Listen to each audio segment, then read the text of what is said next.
Alright, so today we are looking at section 2.3, which is going to cover, or we're going to cover in a couple different days.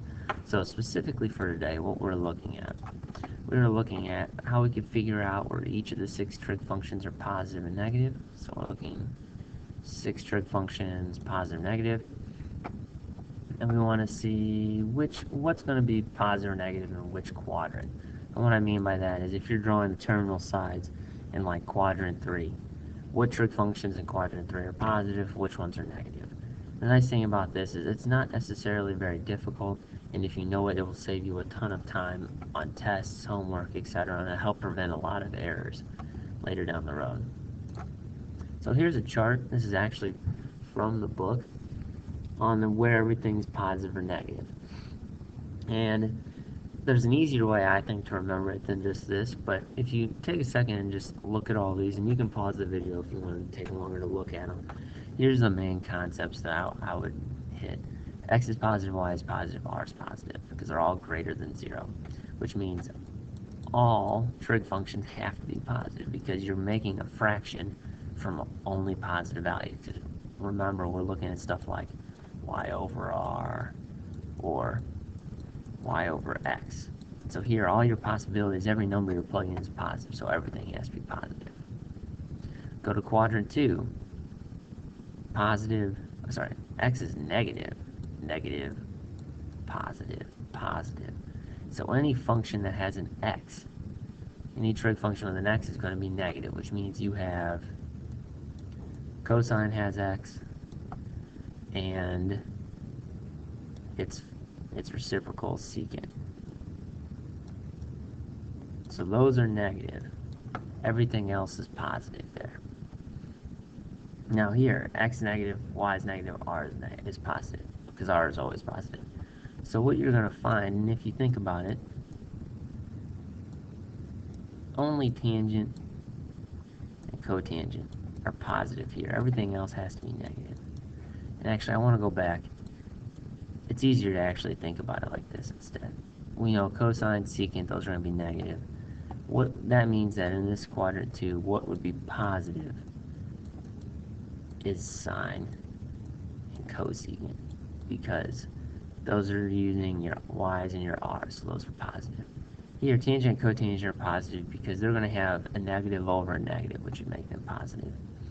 And in this last quadrant, you have x is positive, y is negative, r is negative. So anything that has an x and an r in it will be positive, which leaves you with cosine and secant. So the easy way to remember this, you have all students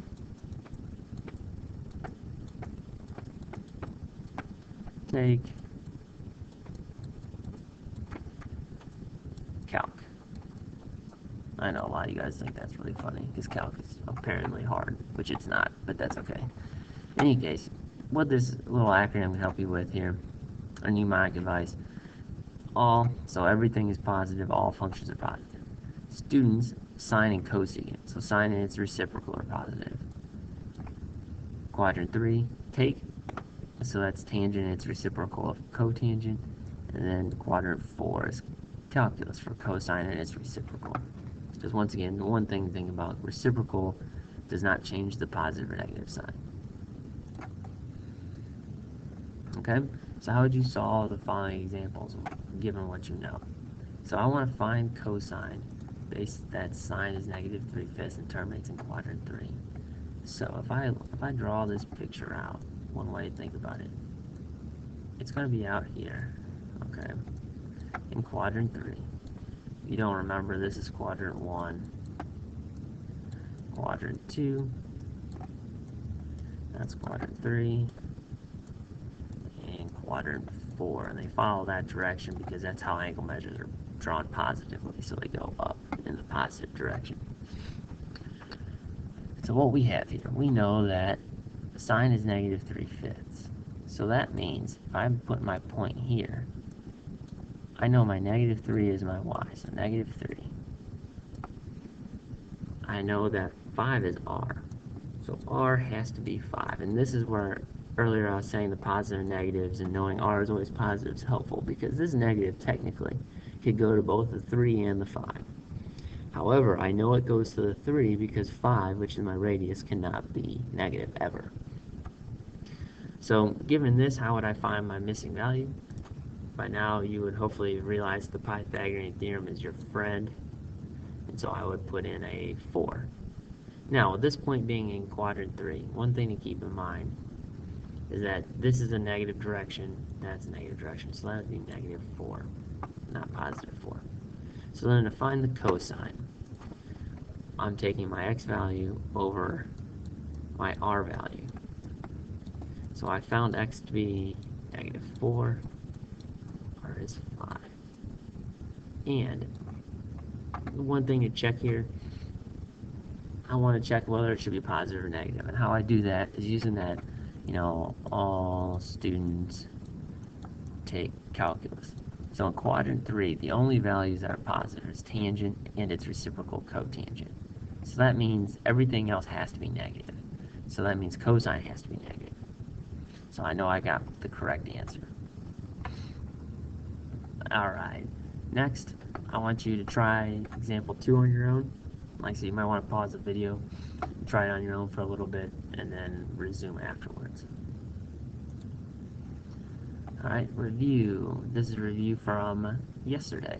Try this on your own for a couple minutes. Once again, I'm not going to spend much time going over it on the video. We'll talk more about it in class. Alright, range of trig functions. I'll actually show you guys this in class. It's a pretty cool, math nerd little thing, so we'll go more in class. Alright, just as a recap, here is the range of functions. Alright, so here's your different ranges. Take a second to write these down. Oops, I messed this up when I drew it out here. Those are supposed to be greater than and equal to for all of those. But pause the video, write them down. Moving on. Alright, so then let's go through and see if these are the appropriate range from our definitions you got on the last page. So can cosine equal something that's bigger than 2.4? If you look at your definition, it says that cosine, that it has to equal something that's between 1 and negative 1. So what that would look like in this case is this. So is 2.4 in between 1 and negative 1. Is that correct? Hopefully you would say no.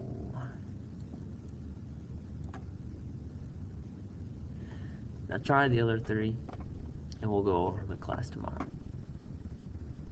That concludes today's notes. Hopefully this kind of makes sense. If not, like I said, don't worry about it. We'll go over a lot of this again tomorrow.